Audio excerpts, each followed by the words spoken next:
പ്രധാനമന്ത്രി നരേന്ദ്രമോദി ഗുരുവായൂരിലെത്തിയപ്പോൾ തന്റെ ഏറെനാളായി കാത്തിരുന്ന ഒരു ആഗ്രഹം സഫലമായ സന്തോഷത്തിലാണ് കോഴിക്കോട് സ്വദേശിനിയായ ജസ്ന സലീം.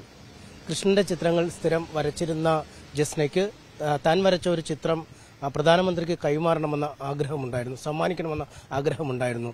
ആ സ്വപ്നം സഫലമായ സന്തോഷത്തിലാണ് ജസ്ന. എന്തായാലും നമ്മോടൊപ്പം ജസ്നയുണ്ട്. നമുക്ക് ജസ്നയോട് തന്നെ ചോദിക്കാം. മോദിയുടെ കേരള സന്ദർശനം ജസ്നയ്ക്ക് വലിയ സന്തോഷം നൽകുന്ന ഒരു അനുഭവമാണല്ലേ? എങ്ങനെയൊക്കെയാണ് കാര്യങ്ങൾ നടന്നത്? ഇല്ല, ഞാൻ ഒരിക്കലും പ്രതീക്ഷിച്ചില്ല കൊടുക്കാൻ പറ്റുമെന്ന്. കാരണം ഒരുപാട് പ്രാവശ്യം ഞാൻ ശ്രമിച്ചതാണ്, പക്ഷെ എനിക്ക് പറ്റിയില്ലായിരുന്നു. അപ്പം കഴിഞ്ഞ തൃശ്ശൂർ വരുന്ന സമയത്തും ഞാൻ ട്രൈ ചെയ്ത് നോക്കിയിട്ടുണ്ടായിരുന്നു. അപ്പം ലാസ്റ്റ് നിമിഷത്തിൽ അതും ക്യാൻസൽ ആയിപ്പോയി. അപ്പം സുരേഷ് ഗോപി ചേട്ടനോട് പറഞ്ഞ സമയത്ത് നിനക്ക് കൊടുക്കാൻ പറ്റിയ ഒരു അവസരം അല്ലെങ്കിൽ അതിന് പറ്റിയൊരു സ്ഥലം എന്ന് പറഞ്ഞാൽ ഗുരുവായൂർ അമ്പലമാണ്. അവിടെ വരുന്നുണ്ട് അദ്ദേഹം, നമുക്ക് അവിടുന്ന് തന്നെ കൊടുക്കാം, അതാണ് ഏറ്റവും നല്ല പറ്റിയ സ്ഥലം എന്ന് പറഞ്ഞു. അപ്പോൾ എനിക്കത് ഒരിക്കലും ചിന്തിക്കാൻ പോലും പറ്റിയിട്ടില്ല. കാരണം ഞാൻ വരയ്ക്കുന്നതല്ലേ എൻ്റെ വരുമാനമായ ഒരു കണ്ണനെ അതേ കണ്ണന്റെ നടയിൽ വെച്ചിട്ട് ഞാൻ അത്രയും ആഗ്രഹിക്കുന്ന ഒരു വ്യക്തിക്ക് കൊടുക്കുക എന്ന് പറയുന്നത് അതെല്ലാവർക്കും പറ്റുന്നൊരു സംഭവമല്ല. അപ്പം അതിൽ ഞാൻ ഭയങ്കര ലക്കിയാണ് എന്ന് വിശ്വസിക്കുന്നുണ്ട്. ഞാൻ ഭയങ്കര സന്തോഷം. ഒരിക്കലും പ്രതീക്ഷിച്ചില്ല ആ നടയെന്ന് തന്നെ എനിക്ക് കണ്ണനെ അദ്ദേഹത്തിന് കൊടുക്കാൻ പറ്റുമെന്നുള്ളത്. രാജ്യത്തിന്റെ പ്രധാനമന്ത്രിക്കാണ് കൊടുത്തിരിക്കുന്നത്. അദ്ദേഹം അത് എക്സിൽ അദ്ദേഹം ഷെയർ ചെയ്യുകയും ചെയ്തിരിക്കുന്നു, ലോകം മൊത്തം അറിഞ്ഞിരിക്കുന്നു. അതൊക്കെ ഞാൻ പറഞ്ഞല്ലോ, പലരും എന്നോട് പറഞ്ഞു എൻ്റെ ഭാഗ്യമാണെന്ന്. പക്ഷെ ഭാഗ്യത്തിനെക്കാട്ടിലപ്പുറം ഞാൻ വിശ്വസിക്കുന്നത് ഞാൻ വരയ്ക്കുന്ന കണ്ണനിൽ ഒരു സത്യമുണ്ട് എന്നാണ്. പലരും ഞാൻ കൃഷ്ണനെ വരയ്ക്കുന്നത് കൊണ്ട് എന്നെ കുറ്റം പറയാറുണ്ട്, മതം അതല്ലാത്തത് കൊണ്ട്. പല ഭീഷണികളും നേരിട്ട് പല ബുദ്ധിമുട്ടുകളും നേരിട്ടാണ് ഞാൻ മുന്നോട്ട് പോകുന്നത്. പക്ഷേ മതം ഏതായാലും ദൈവം എന്ന് പറയുന്നതിൽ ഒരു സത്യമുണ്ടെങ്കിൽ അത് മുന്നോട്ട് തന്നെ പോകും എന്നുള്ളതിന്റെ ഏറ്റവും വലിയ തെളിവാണ് എനിക്ക് അദ്ദേഹത്തിന് കൊടുക്കാൻ പറ്റിയത്. വലിയ തിരക്കാണ്. ഒരാളുടെ മകളുടെ വിവാഹം എന്ന് പറയുമ്പോൾ അത്രയും തിരക്ക് പിടിച്ച ഒരു ദിനം കാണില്ല. ആ തിരക്കിനിടയിലും അദ്ദേഹം എങ്ങനെ ക്രമീകരിച്ചു തന്നു? ഇതിനോട് അനുബന്ധമായ കുറെ അധികം നടപടിക്രമങ്ങളും ഉണ്ടായിരുന്നില്ലേ? സുരേഷ് ഗോപി ചേട്ടന് വല്ലാത്തൊരു മനുഷ്യൻ തന്നെയാ മക്കളെ. ഞാൻ അങ്ങനത്തെ ഒരു മനുഷ്യനെ കണ്ടില്ല എന്ന് പറയാൻ കാരണം എന്താ വെച്ചാല്, ഞാൻ പറഞ്ഞില്ലേ, ഏതൊരു മാതാപിതാക്കൾക്കും അത് പൈസ ഉള്ളവനാണെങ്കിലും പാവപ്പെട്ടവനാണെങ്കിലും ഈ കുട്ടികളുടെ കല്യാണം എന്ന് പറയുന്നത് ടെൻഷൻ ഏറിയതാണ്. ഒന്നാമത് ഏട്ടനെ പോലെ മക്കളെ സ്നേഹിക്കുന്ന ഒരു വ്യക്തിക്ക് കൂടുതലായിട്ട് നമ്മളൊക്കെ സോഷ്യൽ മീഡിയ മുഖാന്തരം കാണുന്നതാ. അതിൻ്റെ ഉള്ളിൽ കൂടിയ ഈ പേപ്പറുകളും കാര്യങ്ങളൊക്കെ റെഡിയാക്കാനും എന്നിങ്ങനെ വിളിച്ച് അത് വേണം, ഇത് വേണം, ആധാർ വേണം, ഫോട്ടോ വേണം എന്നൊക്കെ, നമ്മൾ ഫോട്ടോന്റെ 4 കോപ്പി തൃശ്ശൂർ എത്തിക്കണം എന്ന് പറഞ്ഞപ്പോൾ പിന്നെ അദ്ദേഹം പറഞ്ഞു വേണ്ട, അവർക്ക് സ്കാൻ ചെയ്ത് അയച്ചു കൊടുത്താൽ മതി, അദ്ദേഹം തന്നെ എടുപ്പിച്ചത് കൊടുത്തോളാം എന്നൊക്കെ പറഞ്ഞ് അന്ന് രാത്രി 3 മണിക്കാണ് എനിക്ക് പുലർച്ചെ 3 മണിക്കാണ് എനിക്ക് ഈ ഇത് കിട്ടുന്നത്, പാസ് കിട്ടുന്നത് ഉള്ളിൽ കയറാനുള്ള. അതിന്റെ മുമ്പ് അദ്ദേഹം ദേവസ്വത്തിൽ വന്ന സമയത്ത് എല്ലാം അന്വേഷിച്ചിട്ടുണ്ട്. ഒക്കെ എന്നോട് പറഞ്ഞു അത് കൊടുക്കാം, നീ ഒന്നും പേടിക്കണ്ട, ടെൻഷൻ ആവണ്ട, നമുക്ക് കണ്ണന്റെ നടയിൽ വെച്ചിട്ട് എന്നെ കൊടുക്കാന്ന് പറഞ്ഞു. ഞാൻ ഇന്നലെ പറഞ്ഞിട്ട് ഇങ്ങനെ ഒരു മനുഷ്യനെ ഞാൻ കണ്ടിട്ടില്ല. മകളുടെ കല്യാണം അത് സൈഡിൽ നടന്നോളൂ, പക്ഷെ എന്നാൽ പോലും എന്റെ കൂടെ എന്റെ ആഗ്രഹം സാധിപ്പിക്കാൻ നിന്ന് തന്നത് ഭയങ്കര തന്നെയാണത്. ഈ പ്രധാനമന്ത്രിയെ കണ്ട ഒരു നിമിഷം എങ്ങനെയായിരുന്നു? അദ്ദേഹത്തോട് എന്തെങ്കിലും സംസാരിച്ചോ, അല്ലെങ്കിൽ അദ്ദേഹം ചിത്രത്തെ പറ്റി വല്ലതും പറഞ്ഞോ? എങ്ങനെയായിരുന്നു ആ കൈമാറുന്ന ഒരു സമയം? അദ്ദേഹത്തിനെ കണ്ടപ്പോ തന്നെ ചങ്ക് ഇങ്ങനെ ഇടിക്കല് തുടങ്ങി. ഭയങ്കര, നമ്മൾ ടിവിയിലൊക്കെ കാണാന്നല്ലാതെ നേരിട്ട് ഇങ്ങനെ കാണുന്ന ഒരിക്കലും പ്രതീക്ഷയല്ല. അപ്പം ഭയങ്കര വിറക്കലുണ്ടായിരുന്നു. അപ്പൊ ഞാൻ ഒരിക്കലും എന്നോട് സംസാരിക്കുന്നൊന്നും വിചാരിച്ചില്ല. എനിക്ക് ഇംഗ്ലീഷും അറിയില്ല, ഹിന്ദിയും അറിയില്ല. പക്ഷെ അദ്ദേഹം എന്നോട് ഇംഗ്ലീഷിലാണ് സംസാരിച്ചത്. എന്നോട് ചോദിച്ചു ഇതുവരെ എത്ര ഫോട്ടോ വരച്ചു. എനിക്ക് അത്യാവശ്യം മനസ്സിലാവും എത്ര ഫോട്ടോ വരച്ചു എന്ന് പറഞ്ഞു. ഞാൻ 1000 എബോ എന്ന് പറഞ്ഞു. അപ്പോൾ 1000 എബോ എന്ന് ഒരു അത്ഭുതത്തോടെയും ചിരിയോടെയും കൂടി ഇതാക്കി. പിന്നെ എന്നോട് പറഞ്ഞു ആ ഫോട്ടോ അദ്ദേഹം ഡൽഹിയിലേക്ക് കൊണ്ടുപോകുമെന്നും പറഞ്ഞു. പിന്നെ എന്നെ തലയെ തൊട്ട് അനുഗ്രഹിച്ചു. അതെനിക്ക് ഭയങ്കര സന്തോഷമായി. അങ്ങനെ അത്രയും സമയം എൻ്റെ കൂടെ നിന്നു അദ്ദേഹം. എനിക്ക് അവിടെ 3 ആൾക്കാണ് അവസരം തന്നത്. ഞാൻ പറയും ഒരു സെക്കൻഡെങ്കിലും അധികം നിന്നിട്ടുണ്ടെങ്കിൽ അതെന്റെ അടുത്തായിരിക്കും. അദ്ദേഹം ഭയങ്കരമായിട്ട് അത്ഭുതമായിട്ടാണ് ആ കണ്ണനെ നോക്കിയത്. അതെനിക്ക് കിട്ടിയൊരു അംഗീകാരമായിട്ടാണ് ഞാൻ കരുതുന്നത്. ഈ ജസ്നയുടെ പടങ്ങൾക്ക് ഒരു പ്രത്യേകത ഉണ്ടല്ലേ, കണ്ണനെ മാത്രമേ വരയ്ക്കാൻ പറ്റുള്ളൂ അല്ലേ? അതെന്താ, അങ്ങനെ എന്തെങ്കിലും ഉണ്ടോ, പ്രത്യേകത ഉണ്ടോ? മറ്റു പടങ്ങൾ ശ്രമിച്ചിട്ടുണ്ടോ? എങ്ങനെയാണ് കണ്ണനെ വരയ്ക്കാൻ ആരംഭിച്ചത്?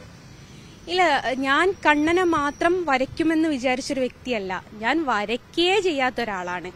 വീട്ടില് കുട്ടിക്കാലം തൊട്ടേ കണ്ണാന്ന് വിളിക്കുകയായിരുന്നു. അപ്പൊ ഈ കണ്ണനോട് എനിക്ക് സത്യം പറയാച്ചാൽ വെറുപ്പും ദേഷ്യമായിരുന്നു. കാരണം എന്റെ നാട്ടിൽ എന്ന് വെച്ചാൽ മുസ്ലിംസ് മാത്രം തിങ്ങിപ്പാർക്കുന്ന ഒരു ഏരിയയാണ്. അവിടെ നിന്നിട്ട് ഒരു കുട്ടീനെ കണ്ണാന്ന് വിളിക്കുമ്പോൾ ആരും സ്നേഹത്തോടെ വിളിക്കൂല, കളിയാക്കിയിട്ടേ വിളിക്കുള്ളൂ എന്ന് എല്ലാവർക്കും അറിയാലോ. അപ്പൊ ഈ കളിയാക്കി വിളിക്കുന്നതിനോട് എനിക്ക് ഭയങ്കര ഷെയ്മേഡായിട്ട് തോന്നുന്ന ഒരു കാലമായിരുന്നു. അപ്പൊ ഞാന് ഗർഭിണിയായിരിക്കുന്ന സമയത്ത് എന്റെ വീട് പണിയും നടന്നുകൊണ്ടിരിക്കുകയായിരുന്നു. അപ്പൊ വീണപ്പോ ബെഡ് റെസ്റ്റ് പറഞ്ഞിരുന്നു. വിവാഹത്തിന് ശേഷമാണ് ഈ പറയുന്നത്. സത്യം പറയാച്ച കണ്ണൻ എന്താന്ന് കാണുന്നത്. കണ്ടപ്പോ ഇതൊരു കുഞ്ഞു വാവയാണ്, ദൈവമായിട്ടല്ല കേട്ടോ ഞാനൊന്നും കണ്ട, ഒരു കുഞ്ഞു വാവ. ഇതിനെ വെച്ചിട്ടല്ലേ ഇത്രയും കാലം എന്നെ കളിയാക്കിയെന്നൊക്കെ ചോദിച്ചപ്പോൾ ഒരു കൗതുകമായിട്ടാണ് ഞാൻ അത് എടുത്തത്. അപ്പം ഈ 2013-14 കാലഘട്ടങ്ങളിലാണ് ഞാൻ കുട്ടീനെ ഗർഭിണിയായി നിൽക്കുന്നത്. ആ സമയത്ത് വീടിന്റെ പണിക്ക് കൊണ്ടുവന്ന ഒരു പേപ്പറിന്റെ കൂട്ടത്തിൽ ഒരു കണ്ണനെ കണ്ടു. വെറുതെ ഒരു കൗതുകത്തിന്റെ പുറത്ത് വരച്ചതാണ്. പക്ഷെ ആ കണ്ണൻ എന്റെ ലൈഫ് എന്നെ മാറ്റിക്കാഞ്ഞു. ഈ പറഞ്ഞതുപോണം കണ്ണനെ തന്നെ വരച്ചതുകൊണ്ട് പലരും പലതും പറഞ്ഞു തുടങ്ങി. അപ്പം ഹസ്ബൻഡ് പറഞ്ഞു, നീ ഇത് മാത്രമല്ല വേറെയും വരച്ചു തുടങ്ങിയെന്ന് പറഞ്ഞു. അങ്ങനെയാണ് എന്റെ നാട്ടില് ഓടക്കാളി ക്ഷേത്രം എന്ന് പറഞ്ഞൊരു ക്ഷേത്രമുണ്ട്. അവിടുന്ന് എന്നോട് ചോദിച്ചു, നീ ധനലക്ഷ്മിനെ വരയ്ക്കുമെന്ന്. ഒരിക്കലും അവർ കണ്ണനെ മേടിച്ചിട്ടുണ്ട്. ഞാൻ പറഞ്ഞു, അതിനെന്താ, എനിക്ക് കിട്ടിയൊരു അവസരമാണ് എന്റെ കഴിവ് തെളിയിക്കാൻ. ഇപ്പയും ആ ധനലക്ഷ്മി ഓടക്കാളി ക്ഷേത്രത്തിലുണ്ട്. ധനലക്ഷ്മി എന്നാരും പറയൂല, ദരിദ്രലക്ഷ്മി എന്ന് പറയും. അതോടുകൂടെ പക്ഷെ അത് അവര് ഏൽപ്പിച്ചതിന്റെ പേരിൽ അത് അവർ മേടിച്ചു കേട്ടോ. അത് ഗണപതി, കണ്ണൻ കുറച്ചുകൂടി മുതിർന്നത്, അങ്ങനെ പലതും ഞാൻ വരച്ചു നോക്കി. പക്ഷെ അതൊന്നും സക്സസ് ആയില്ല, ഒക്കെ ഫ്ലോപ്പായി പോവുക. അപ്പൊ പിന്നെ നമുക്ക് ഒരു തൃപ്തി എന്ന് പറയുന്ന സാധനം, നമുക്കൊരു വരുമാനം എന്ന് പറയുന്ന ഒരു സാധനം എന്താണോ അതിലാണല്ലോ നമ്മൾ ഫോക്കസ് ചെയ്തു പോവുക. അങ്ങനെ പിന്നെ കണ്ണനെ, കുഞ്ഞിക്കണ്ണന, വെണ്ണക്കണ്ണനെയൊക്കെയാണ് വരയ്ക്കാറ്. കണ്ണന് ഏതൊരു മോഡൽ വേണമെങ്കിലും ഞാൻ വരയ്ക്കും. പക്ഷെ അതേപോലെ പകർത്താനൊന്നും പറ്റൂല, എന്റേതായ ഒരു ശൈലി. അത് ഫേസ് എല്ലാം ഒന്നായിരിക്കും. രൂപങ്ങൾ ചിലപ്പം ആലിലെ കണക്കുന്നതായിരിക്കും, ചിലപ്പോൾ വെണ്ണക്കണ്ണനായിരിക്കും, ചിലപ്പോൾ മയിൽപ്പീലി പിടിക്കുന്നതായിരിക്കും. പക്ഷെ ഫേസ് നോക്കി വെച്ചാൽ ഏകദേശം എല്ലാം ഒന്നായിരിക്കും. ഉണ്ണിക്കണ്ണന്റെ ഒരു മോഹഭാവമാണോ വരിക? എങ്ങനെ വരച്ചാലെന്ന് വെച്ചാൽ എന്റെ മനസ്സിലുള്ളൊരു ഭാവം. അത് 10 വർഷം മുമ്പാണ് ഞാൻ വര തുടങ്ങിയത്. അന്ന് തൊട്ടിട്ട് ഇങ്ങോട്ട് എന്ന് പറയാൻ കുറച്ച് മാറ്റങ്ങളൊക്കെ ഓരോരോ വർഷം വരുന്നുണ്ട് കേട്ടോ. അതൊരു പക്ഷെ നമുക്ക് അതിനോട് വയങ്ങല്ലോ, അതായിരിക്കുമെന്ന് വിശ്വസിക്കുന്നു ഞാൻ. വരുമാനം പടം ആളുകൾ വാങ്ങുന്നുണ്ടോ നല്ല രീതിയിൽ? എങ്ങനെയാണ്, അതാണോ ഒരു വരുമാന മാർഗമായി മാറിയിരിക്കുന്നത്? പടം വാങ്ങുന്നുണ്ടോന്ന് ചോദിച്ചാൽ അൽഹംദുലില്ലാ അതിനേ ആൾക്കാരുള്ളൂ. കാരണം എന്താ വെച്ചാൽ ഞാനിപ്പോ 6 മാസത്തേക്കൊക്കെ ബുക്കിംഗ് കൊടുക്കുന്നത്. കാരണം എനിക്കൊരു ഫോട്ടോ പൂർത്തീകരിക്കാൻ 4 ദിവസം പിടിക്കും. എനിക്കൊരാളടുത്തൊരു സഹായം ചോദിക്കാൻ പറ്റിയൊരു മേഖലയല്ല ഈ വര എന്ന് പറയുന്നത്. അപ്പൊ ആരെന്നെ ഫോട്ടോ ഏൽപ്പിക്കുമ്പോൾ ഞാൻ ചോദിക്കും, നിങ്ങൾ വെയിറ്റ് ചെയ്യോ, ഇത്ര കാലം കഴിയും, അപ്പം പറ്റുമെന്നുണ്ടെങ്കിൽ ഞാൻ വരച്ചു തരാന്ന് പറയും. അതുകൊണ്ട് വെയിറ്റ് ചെയ്യാനും ആൾക്കാരാണ്, ഫോട്ടോ മേടിക്കാനും ആൾക്കാരാണ്. ആദ്യമൊക്കെ എന്ന് വെച്ചാൽ ഈ കോഴിക്കോട് ജില്ലയിൽ മാത്രമേ ആൾക്കാർ മേടിച്ചിട്ടുള്ളായിരുന്നു. ഇപ്പെന്ന് വെച്ചാൽ ഈ 14 ജില്ലയും താണ്ടി പുറം രാജ്യങ്ങളും താണ്ടി ഞാൻ ഇപ്പം പുറത്തേക്കൊക്കെ കൊറിയർ ചെയ്ത് കൊടുക്കും. അങ്ങനെയൊക്കെ ചെയ്യുമെന്ന് ഞാൻ ഉറങ്ങുന്ന ഉറക്കത്ത് പോലും വിചാരിച്ചിട്ടില്ല. ഞാൻ പല രാജ്യങ്ങളിലേക്കും ഇപ്പൊ കൊറിയർ ചെയ്ത് കൊടുക്കലുണ്ട്. ഈ ഒരു വിശ്വാസത്തിൽപ്പെട്ട ആളാണ് നിങ്ങൾ. ഈ അതിന് വിരുദ്ധമായി അല്ലെങ്കിൽ മറ്റൊരു ദൈവത്തിന്റെ പടം വരയ്ക്കുന്നതിന് നിങ്ങളുടെ കൂട്ടത്തിലുള്ള ആളുകളിൽ നിന്ന് എതിർപ്പൊക്കെ ഉണ്ടാവാറുണ്ടോ? എങ്ങനെയാണ്, ഭീഷണികളൊക്കെ വരാറുണ്ടോ? അതൊന്നും പറയണ്ടപ്പോ. എനിക്ക് കുറെ സദാചാര ആങ്ങളാർ ഇറങ്ങിയിട്ടുണ്ട്. ആദ്യം നമ്മുടെ സ്വർഗവും നരകവും തമ്മിൽ പറയും. അത് നമ്മൾ ഉൾക്കൊള്ളുന്നില്ല എന്ന് കേട്ടാൽ വേഗം അവരുടെ സ്വഭാവം മാറും. ഒന്നെങ്കിൽ തെറിവിളി, അല്ലെ തോന്നിയാസം വിളി, അല്ലെങ്കിൽ അവർക്ക് എന്താണോ പറ്റുന്ന ആ രീതിയിലാണ് അവർ സംസാരിക്കുക. അവരുടെ ചിന്താഗതി എന്നെ ഉപദേശിച്ച് നന്നാക്കിയാൽ അവർക്ക് സ്വർഗം കിട്ടുന്ന ആ തെറിവിളിയാണെങ്കിലും അത് അവർക്ക് വിഷയമില്ലാത്തൊരു രീതിയിലാണ്. ഗതി കെട്ടിട്ട് ഞാൻ പോയി കംപ്ലൈന്റ് കൊടുത്തതാണ്. ഞാൻ ചാവും, ഞാൻ വണ്ടി തട്ടി ചാവും, ഞാൻ ചത്തുപോകുന്നു പറഞ്ഞ് ഈ ചാവുക എന്ന് പറയാൻ തന്നെ പാടില്ല. അത് അവർക്ക് കുഴപ്പമില്ല. അത്രക്ക് അവരെന്ത് ചെയ്യുന്നോ എന്ന് പറയുന്നത് ഒരു വിഷയമില്ല. ഞാൻ ചെയ്യുന്നതിൽ മാത്രമാണ് അവർ കുറ്റം കണക്കാക്കുന്നത്. ഞാൻ എപ്പോഴും പറയും, ഇതെന്റെ ഒരു വരുമാന മാർഗമാണ്, എന്റെ അന്നമാണ്. അത് ആര് പറഞ്ഞാലും ഞാൻ നിർത്തൂല. അല്ലെ ഉപദേശിക്കാൻ ആർക്കും പറ്റും. ഈ ഉപദേശിക്കുന്ന ആൾക്കാർ ആരെങ്കിലും ഒരു നേരത്തെ അരി എനിക്ക് വീട്ടിൽ വാങ്ങിക്കൊണ്ട് ഇന്ന് വരെ കൊണ്ടു തന്നിട്ടില്ല. അല്ലെങ്കിൽ ഞാനോ എന്റെ കുഞ്ഞുങ്ങളോ അല്ലെ എന്റെ കുടുംബമോ സുഖമായിട്ടാണോ ജീവിക്കുന്നതെന്ന് ഇതുവരെ അന്വേഷിച്ചിട്ടില്ല. ഉപദേശിക്കാൻ അത് ആർക്കും എവിടെ ഒന്നും പറ്റും. അതിന് ഞാൻ ഉൾക്കൊള്ളുന്നില്ല. അത് ദൈവമാണ്, ആ ദൈവത്തിനെ ഞാൻ വിശ്വസിക്കുകയും ചെയ്യുന്നുണ്ട്. കാരണം എന്താ വെച്ചാൽ നമുക്ക് അന്നം തരുന്നത്, നമ്മുടെ മുമ്പിൽ വിളമ്പുന്ന ചോറ് നമുക്ക് വിശ്വാസമില്ലേ നമുക്ക് തിന്നാൻ പറ്റൂല. ആ ഒരു ബേസിൽ നോക്കി വെച്ചാൽ എനിക്ക് പൂർണ്ണ വിശ്വാസത്തോടു കൂടെ തന്നെയാണ് ഞാൻ ദൈവത്തിനെ വരയ്ക്കുന്നത്. അതെന്റെ വരുമാനവും കൂടിയാണ്, രണ്ടും കൂടിയാണ്. അത് അവരാണ് മനസ്സിലാക്കേണ്ടത്. യഥാർത്ഥ ഒരു ഭക്തിയുള്ള അല്ലെ യഥാർത്ഥ ഒരു മുസ്ലിം എന്ന് പറയണ്ട, യഥാർത്ഥ ഒരു വിശ്വാസിയാണെങ്കിൽ ഒരാളെ ഉപദേശിക്കാൻ പോകില്ല. അവരുള്ളതും അവർ തെറ്റാണോ ശരിയാണോ എന്നല്ല, അവർ ചെയ്യുന്നതെന്തോ അത് അവരും പടച്ചോനും തമ്മിൽ തീർത്തോളും എന്നേ പറയുള്ളൂ. അല്ലാതെ അവരെ ഉപദേശിച്ച് തെറി വിളിച്ച് തോന്നിയാസം വിളിച്ച് നന്നാക്കാനല്ല നോക്കുക. ഈ തെറി വിളിയും തോന്നിയാസം വിളിയൊക്കെ മോശമല്ലേ? അതെന്താ അവർ ചിന്തിക്കാത്ത? അപ്പൊ അവർക്ക് സ്വർഗത്ത് പോകണ്ടേ? അതവർ ചിന്തിക്കുകയേ ചെയ്യുന്നില്ല. വിശ്വാസത്തിലൊക്കെ ആയിട്ടാണ് തന്നെയാണോ ജീവിക്കുന്നത്? അതോ പള്ളിപ്പോക്കൊന്നും നടക്കുന്നില്ലേ? കുടുംബത്തിനെയൊക്കെ കയറ്റാറുണ്ടോ? കുട്ടികളെ കയറ്റാറുണ്ടോ? അതിനൊക്കെ എന്തെങ്കിലും തടസ്സം നേരിടുന്നു? ഞാൻ പള്ളിയിൽ ഞങ്ങളുടെ പെണ്ണുങ്ങൾ പോവാറില്ല, അത് സ്വാഭാവിക. അതല്ലാതെ ഞാൻ എന്താണെന്ന് വെച്ചാൽ എൻ്റെ കുഞ്ഞുങ്ങൾക്ക് മദ്രസ വിദ്യാഭ്യാസം വിലക്കിക്കാൻ. അതെന്താ വെച്ചാൽ മോനി ചെറുതിലെ പഠിക്കുന്ന സമയത്ത് ആ മദ്രസയിൽ ഒരു മുജീബ് എന്ന് പറഞ്ഞ ഉസ്താദ് ഉണ്ടായിരുന്നു. അപ്പൊ ഈ കുട്ടീനെ ദിവസം തല്ലും. ഇവനൊരു അടി ഉറപ്പ്. എന്റെ മകനാണ് എന്ന് അറിഞ്ഞത് തൊട്ടിട്ടാട്ടോ ഇതിനൊരടി. അത് നേരം വൈകി ചെന്നെന്ന് പറഞ്ഞിട്ടായിരിക്കും ഒരു ദിവസം. പിറ്റേത്തെ ദിവസം ഹോംവർക്ക് ചെയ്തിട്ടില്ലാന്ന്, പിറ്റേത്തെ ദിവസം അത് പഠിച്ചിട്ടില്ല എന്നും പറഞ്ഞ് ഇങ്ങനെ ഓരോരോ കാര്യങ്ങൾ പറഞ്ഞിട്ടാണ് ഇതിനെ തല്ലുക. ഇതിനെന്തിനാ തല്ലുന്നതെന്ന് പോലും അറിയില്ല, അത്രയും കുഞ്ഞായി. അപ്പൊ എന്നിട്ട് ക്ലാസ്സിൽ നിന്ന് പുറത്താക്കുക, ഉമ്മാനോട് വരാൻ പറയാന്ന് പറയും. അപ്പൊ ഞാൻ ചെല്ലുന്ന സമയത്ത് എന്നോട് പറയുന്ന ഒരു കാര്യം എന്ന് വെച്ചാൽ ഇങ്ങനെയൊന്നും നടക്കാൻ പാടില്ല, ഇത് കണ്ടിട്ടാണ് മറ്റുള്ളവരും പഠിക്കുക, അങ്ങനെ എങ്ങനെയാന്നും പറഞ്ഞ് ഇവരും തുടങ്ങി സ്വർഗവും നരകവും മരണാനന്തര ജീവിതവും. ഞാൻ വിശ്വസിക്കുന്ന താൻ എന്ത് നല്ലത് ദോഷം ചെയ്യുന്നോ അത് നമ്മൾ അനുഭവിച്ചിട്ടേ പോകും. അത് നരകത്തിൽ നിന്നാണ് സ്വർഗത്തിൽ നിന്നാണെന്നില്ല, ഈ ഭൂമിയിൽ നിന്ന് തന്നെ അനുഭവിച്ചു പോകും. നരകത്തിലേക്കും സ്വർഗത്തിലേക്കൊന്നും ഇപ്പോഴത്തെ കാലത്ത് എത്തിക്കൂല. നമ്മളൊരാളെ ഉപദ്രവിച്ചിട്ട് ഇപ്പോഴത്തെ ഒരാളോട് നല്ല പറഞ്ഞിട്ട് കാര്യമല്ല. എന്നിട്ട് ഇതിനെ ഇങ്ങനെ ഉപദ്രവിച്ചോണ്ട് നിൽക്കുക. ഇപ്പൊ 2-3 പ്രാവശ്യം ഞാൻ പോയ സമയത്തൊക്കെ എന്നോട് കുട്ടിയുടെ കാര്യമല്ല പറയുന്നത്, എന്റെ നടപ്പ് ശരിയില്ല എന്നാണ് പറയുന്നത്. അപ്പൊ ഞാൻ പറഞ്ഞു, ഉസ്താദേ ഞാനല്ല ഇവിടെ പഠിക്കാൻ വരുന്നത്, എന്റെ മോനാണ്, നിങ്ങൾ ഓന്റെ കാര്യം നോക്കിയാൽ പോരെ, എന്റെ കാര്യം നോക്കേണ്ട ആവശ്യമില്ലല്ലോ എന്ന്.